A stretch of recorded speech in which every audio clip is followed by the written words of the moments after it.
ইউটিউবে সাকসেস হতে চাইলে অবশ্যই আপনার ইউটিউবের থাম্বনেলটি খুবই গুরুত্বপূর্ণ। কেননা ভালো থাম্বনেল ছাড়া আপনার ইউটিউবের ভিউজ জানা একদম ইম্পসিবল। আজকে আমরা পুলিশকে বাতে দেওয়া মোবাইল দিয়ে কিভাবে ইউটিউব থাম্বনেল তৈরি করে ভিউজ আনতে পারবেন। এই সকল ইউটিউব থাম্বনেল তৈরি করা খুবই সহজ। আপনাদের হাতে থাকা ফোনটি দিয়ে আমরা আপনাদেরকে একটি প্রফেশনাল লেভেলের ইউটিউব থাম্বনেল তৈরি করা শিখিয়ে দেব। তো আপনাদের এই থাম্বনেলটি তৈরি করার জন্য পিক্সেল ল্যাব অ্যাপ্লিকেশনটি লাগবে। যাদের কাছে এই অ্যাপটি নেই তারা প্লে স্টোর থেকে ইজিলি পেয়ে যাবে। তো আমরা এখানে প্লাস সেকেন্ডে চাপ দেবো, চাপ দিয়ে ফ্রম গ্যালারি থেকে আমাদের যেই পিকটা আছে সেটা আমরা সিলেক্ট করবো, পিকচারটা সিলেক্ট করে নেবো। সিলেক্ট করার পরে এটা আমরা আমাদের মতো অ্যাডজাস্ট করে নেবো। আপনি চাইলে আপনার মন মতো অ্যাডজাস্ট করে নেবেন। তো আমি এখানে আমার মতো অ্যাডজাস্ট করে নিচ্ছি সিম্পলি। তো আপনারা আপনাদের মন মতো অ্যাডজাস্ট করে নেবেন। আমি একটু ভিডিওটা লং হয়ে যাবে থেকে একটু ফাস্ট করে দিচ্ছি যাতে আমরা বুঝতে পারেন।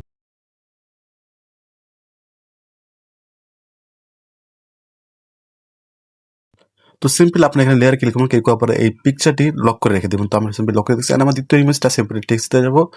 আমি যে গ্যালারি থেকে আমার দ্বিতীয় ইমেজটা যেটা আছে সেটা এখান থেকে সিলেক্ট করে নেবো। তো আমার দ্বিতীয় ইমেজটা আমি এখান থেকে সিম্পলি সিলেক্ট করে নিচ্ছি। আর নেওয়ার পরে এবং সেম আগের মতো এটা আপনার মতো অ্যাডজাস্ট করে নেবেন। আমি একটু ফাস্ট করে দিচ্ছি।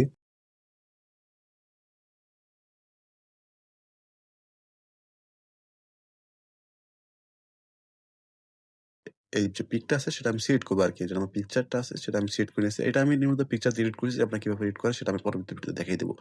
তো মূলত এটা আমি সিলেক্ট করে নেবো। এটা আমি সিম্পলি একটু ছোট বড় করে অ্যাডজাস্ট করে নিবো। হ্যাঁ? তো আমি আমার মতন করে আমি এটা মাঝখানে কিভাবে দেবো সেটা ভালো করে দেখে নেন। তো আমি আমার মতো করে একটু ছোট বড় করে অ্যাডজাস্ট করে নিচ্ছি এটা।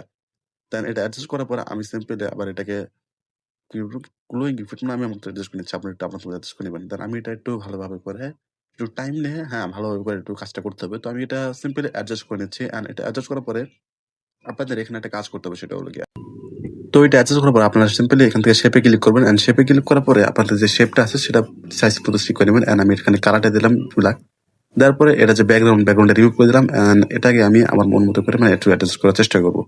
তো সিম্পলি আমি এটাকে আমার মতো করে সিম্পলি আমি যেটুকু লাগে সেটুকু ভাবে অ্যাডজাস্ট করে নিচ্ছি। আপনারা আপনাদের মতো করে অ্যাডজাস্ট করে নেবেন আপনাদের ভিডিও অনুযায়ী। তো সিম্পলি আমরা এটা অ্যাডজাস্ট করে দিচ্ছি। কালারটা একটু বাড়িয়ে দিলাম। একটা বাড়িয়ে দেওয়ার পরে আমরা সিম্পলি এটা কি করবো, একটু বড় করে নিবো। হ্যাঁ, তো আমরা এই জিনিসটাকে একটু ছোট অ্যান্ড এভাবে করে একটু বড় করে নিচ্ছি যাতে বোঝা যায় আরকি। তো আপনারা আমাদের মধ্যে বড় কিনবেন। তো আমি মূলত আমার যে বিষয়টা যেটা লাগে সেটা বড় করে নিচ্ছি। অ্যান্ড এটা বড় করার পরে সিম্পলি টেনে দেই।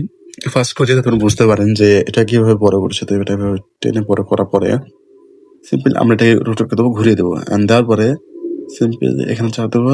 অ্যান্ড এটাকে লেয়ারে ক্লিক করবো। ক্লিক করে এটা সিম্পলি নিচে নিয়ে আসবো। হ্যাঁ, এই যে শেপটা আছে এটাকে আমার সিম্পলি নিচে নিয়ে আসবো এভাবে করে চাপ দিয়ে। আমার যে ক্যারেক্টার আছে সেটা নিচে নিয়ে আসলাম এভাবে করে। তো আপনারা মনে করেন যে আপনাদের ভিডিও অনুযায়ী নেবেন। আমি চাইলে এটাকে আবার করতে পারি। এই যে আমারটা হয়ে গেছে। তো আপনারা সিম্পলি এভাবে করে এটাকে নিচে নিয়ে আসবেন। অ্যান্ড তারপর আমরা আবার গ্যালারিতে যাবো। যাওয়ার পর আমাদের কিছু টাকার যে ইফেক্ট আছে এই পিএনজি গুলো যদি না পান সেগুলো আপনারা নিতে পারেন। তো এই পিএনজি গুলো নিবো, নেওয়ার পরে সিম্পলি এখানে নিয়ে আসবো। নিয়ে আসার পরে আবার আমরা লেয়ারে ক্লিক করবো।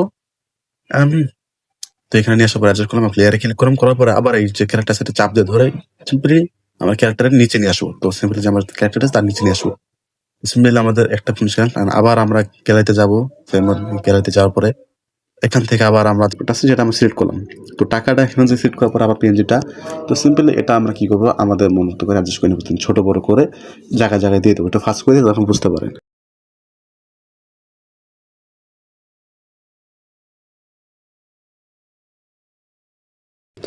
তো আমরা এখানে সিম্পলি অ্যাডজাস্ট করার পর আবার গ্যালারিতে যাবো। যাওয়ার পর যে কারের যে ইমেজটা আছে সেটা আমরা এখান থেকে সিলেক্ট করবো। সিলেক্ট করার পরে ছোট বড় করে আবার আমরা এখানে অ্যাডজাস্ট করে দেবো। আমার পিছনে ক্যারেক্টার সাইডে এভাবে অ্যাডজাস্ট করে দেবো। তো সিম্পল আমি ছোট করে আমার যেটুকু সাইজ লাগে আমি সেটুকু ভাবে করে তো এখানে থুয়ে দেখি একটু অ্যাডজাস্ট করে নিয়ে দাঁড়ান সেট করবো। অ্যান্ড লেয়ার চাপ দিয়ে আবার চাপ দিয়ে ধরে ডাইরেক্ট পিছিয়ে নিয়ে আসবো। ক্যারেক্টার যে পিস আছে সেটা নিয়ে আসবো। তো দেখেন আমি এখানে ক্যারেক্টারের পিছিয়ে নিয়ে আসছি। অ্যান্ড এই যে তখন হয়ে গেল আমার কিন্তু এখানে অর্ধেক কাজ পুরো ফুল কমপ্লিট। তো আমি তারপরে একটু সাইডে ঘুরে একটু অ্যাডজাস্ট করে নিবো আমার মন মতো করে। তো আপনারা সিম্পল আপনাদের মতো করে অ্যাডজাস্ট করে নেবেন। সিম্পল এখানে আমার অর্ধেক কাজ ডান। তো আমি এখন আবার কি করবো, সে আমার টাকার পিছনে এভাবে করে নিয়ে আসলাম। হ্যাঁ, আমারটা প্রায় ডান হয়ে গেছে আমার কাজটি।